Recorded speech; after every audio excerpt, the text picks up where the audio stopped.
দাঁড়িয়েছিলাম, আমি জানি না কি কারণে সবাই দৌড়াদৌড়ি করতে লাগলো। আমি ওখানে দাঁড়িয়েছিলাম এর দোকানে, কোল্ড ড্রিঙ্কসের দোকানে কোল্ড ড্রিঙ্কস খাচ্ছিলাম।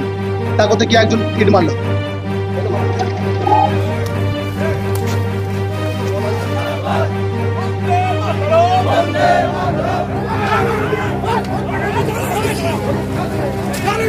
যারা গত লোকসভা নির্বাচনে সঙ্গে ছিল না তারা উনি নিজে ফার্মে লাগিয়েছেন। এগুলো কি ধরনের মানসিকতার নেতা? बीरभूम सिउड़ी में तृणमूल कांग्रेस में गुटिया संघर्ष। आप सबका स्वागत है न्यूज लाइन कोलकाता में। बीरभूम में सिउड़ी के 2 नंबर ब्लॉक में तृणमूल कांग्रेस में गुटिया संघर्ष हुए। सिउड़ी 2 नंबर ब्लॉक के तृणमूल ब्लॉक अध्यक्ष नूरुल इस्लाम जब पार्टी कार्यालय में प्रवेश करने जा रहे थे, तब उन पर विरोधी तृणमूल गुट की ओर से उनकी गाड़ी को टारगेट कर पथराव किए जाने का आरोप है। सिउड़ी थाने की पुलिस मौके पर पहुंची और दोनों पक्षों को खदेड़ दिया। इलाके में भारी तनाव का माहौल है।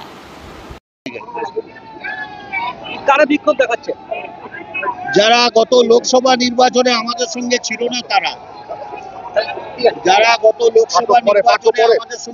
না তারা বকুলের লোক।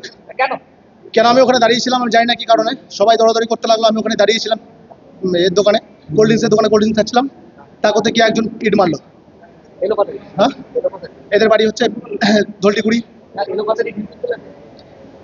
ওদের ন্যায্য শাস্তি চাই, ওদের ন্যায্য বিচার চাই।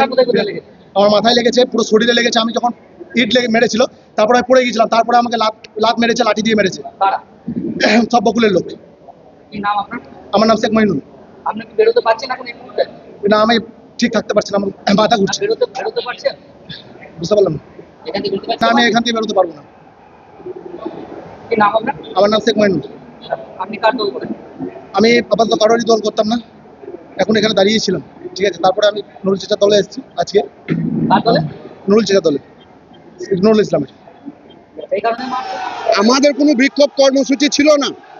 হঠাৎ করে ব্লক সভাপতি 200-250 লোককে আর্মস নিয়ে পার্টি অফিসে চড়াও হয়।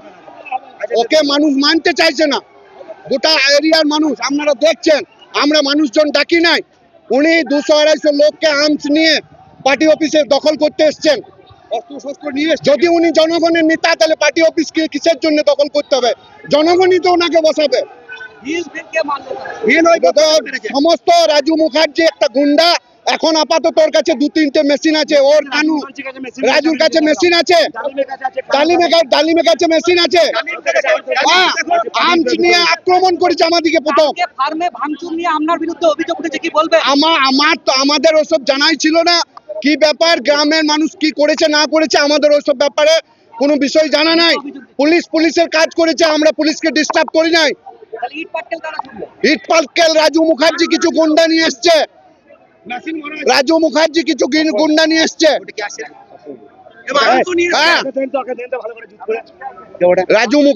আর্মস নিয়ে এসছে। আমরা এর বিচার চাই। আমরা ওনাকে নেতা হিসাবে মানতে পারবো না।